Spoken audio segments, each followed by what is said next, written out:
Berjumpa dengan Allah adalah sebuah jalan menuju kemuliaan. Saudari-saudaraku yang terkasih, berjumpa kembali bersama saya Inspirasiku di Antara. Renungan harian Minggu 13 Maret, hari Minggu Pekan Prapaskah yang kedua. Semoga kita bersama keluarga, komunitas kita selalu dalam keadaan baik, sehat, dan tetap bersemangat. Marilah kita mengawali renungan kita dengan tanda kemenangan Kristus. Dalam nama Bapa dan Putra dan Roh Kudus. Amin. Allah Bapa yang Maha Mulia, Engkau telah memaklumkan kepada kami bahwa Yesus Kristus adalah Putra-Mu terkasih.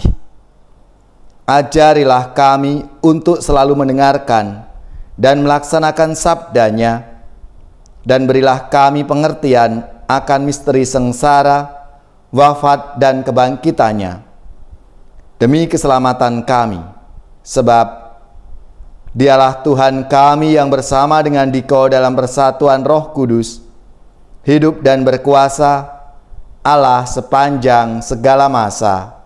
Amin. Dalam nama Bapa dan Putra dan Roh Kudus. Amin.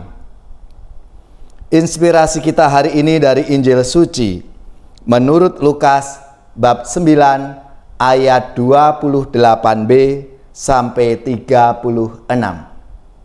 Marilah kita baca bersama-sama dan kita renungkan.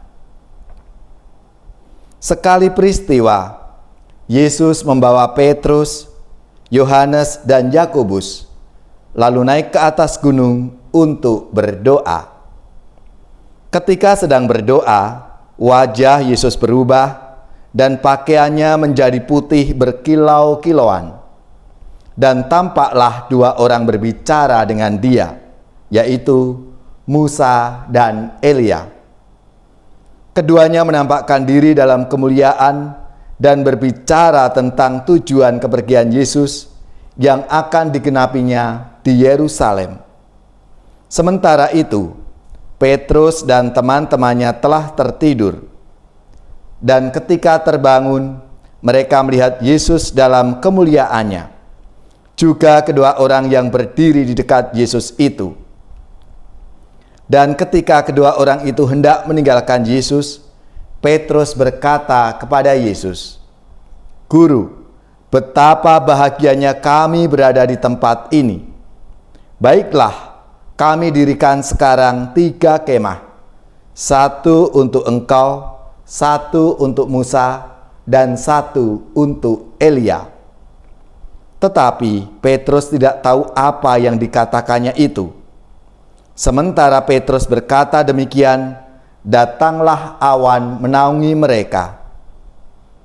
Maka terdengarlah suara dari awan itu yang berkata, "Inilah anakku yang kupilih, dengarkanlah dia." Ketika suara itu terdengar, tampaklah Yesus tinggal seorang diri. Murid-murid itu merahasiakan semua itu, dan pada masa itu mereka tidak menceritakan kepada siapapun apa yang telah mereka lihat itu. Demikianlah sabda Tuhan. Terpujilah Kristus. Saudari-saudaraku yang terkasih, dalam sabda Tuhan hari ini, selain Yesus, kita juga berjumpa dengan Musa dan Elia. Tentu saja Rasul Petrus, Yohanes, dan Yakobus menjadi saksi khusus dalam peristiwa Yesus dimuliakan di atas gunung. Musa merupakan pemimpin bangsa Israel. Ia memimpin bangsa Israel keluar dari tanah Mesir. Oleh karena itu, bagi umat Israel, Musa adalah perantara umat dengan Allah dan sekaligus seorang nabi. Sedangkan Elia adalah nabi yang sangat populer. Imannya tak tergoyahkan dan doanya berdaya guna. Sebagai kesatria Yahweh, Elia membela orang-orang yang lemah dan mengecilkan peranan dewa Baal. Saudari-saudaraku yang terkasih, kisah Yesus dimuliakan terjadi di atas gunung. Dalam budaya dari beberapa suku bangsa, gunung dipandang sebagai titik pertemuan antara surga dan bumi. Gunung adalah tempat khusus ibadat, pertemuan manusia dengan yang ilahi. Maka Yesus pun membawa Petrus, Yohanes, dan Yakobus naik ke atas gunung untuk berdoa. Gunung adalah simbol tempat persemayaman Allah. Peristiwa transfigurasi, Yesus dimuliakan di atas gunung, mengandung makna simbolis yang sangat mendalam. Dengan diiringi awan, Allah menampakkan kemuliaannya dalam Yesus Kristus. Kemuliaan itu secara penuh berdiam dalam Yesus. Yesus Kristus adalah Tuhan. Ia mempunyai segala kuasa di surga dan di bumi. Ia jauh lebih tinggi dari segala pemerintah dan penguasa, dan kekuasaan, dan kerajaan, dan Bapa meletakkan segala sesuatu di bawah kaki Kristus. Kristus adalah Tuhan semesta alam dan sejarah.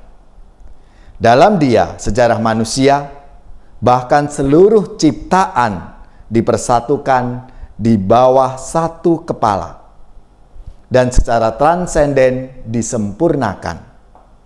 Melalui para nabi, Musa dan Elia, perlahan-lahan Allah menyingkapkan wajah kasih-Nya.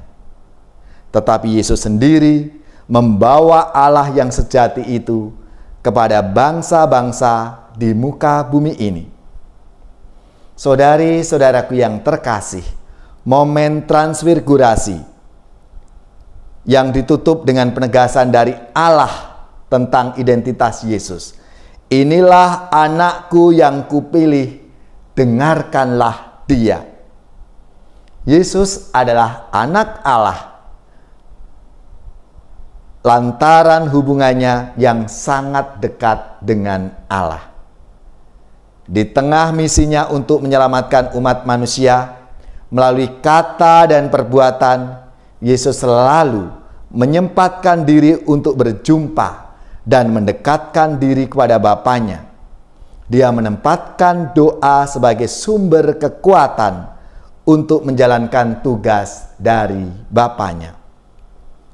Saudari-saudaraku yang terkasih, peristiwa transfigurasi mengingatkan kita semua betapa pentingnya untuk meluangkan waktu berjumpa dengan Tuhan lewat doa-doa kita. Sebab dalam perjumpaan itu Allah akan membuka jalan dan mengubah hidup kita akan menjadi lebih baik. Berjumpa dengan Allah adalah sebuah jalan menuju kemuliaan diri kita.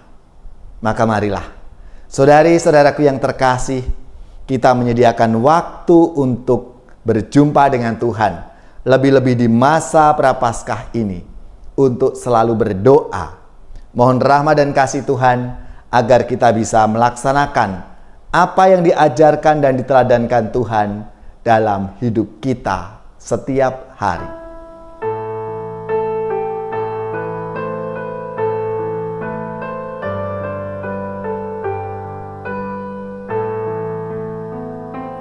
Aku percaya kepadamu, Tuhanlah pengharapanku. Aku percaya kepadamu, Tuhanlah pengharapanku.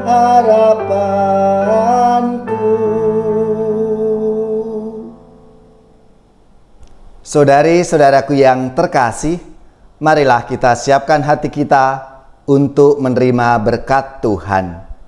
Semoga saudari-saudara sekalian keluarga-keluarga, komunitas kita, orang-orang yang kita doakan, mereka yang sakit, yang menderita, seluruh tugas, belajar, pekerjaan, usaha serta karya pelayanan kita dibimbing, dilindungi dan diberkati oleh Allah yang Maha Kuasa, Bapa dan Putra dan Roh Kudus.